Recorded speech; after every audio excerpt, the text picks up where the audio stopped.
madaxweynaha cusub ee Soomaaliland Muuse Biixi Cabdi ayaa maanta booqasho hawleed oo lagu marti qaaday ku yimid Djibouti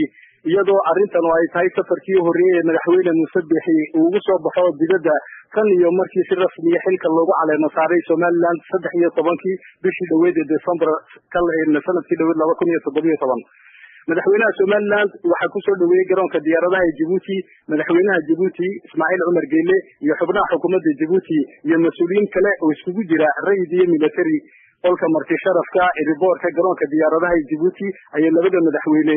ku wada hadleen si folkafoola iyagoo isla soo qaaday arrimaha muhiimka ah ee hadday tahay ammaanka dhaqaalaha ganacsiga ee degmadan Geeska Afrika kadib madaxweynaha Soomaaliland Muuse Biixi Cabdi iyo wafdiga uu horkacayo ayaa loo soo kaxeeyay dhinaca hotel Campeski iyadoo lagu wado in maalinta berri ay si rasmi ah u bilaabmaan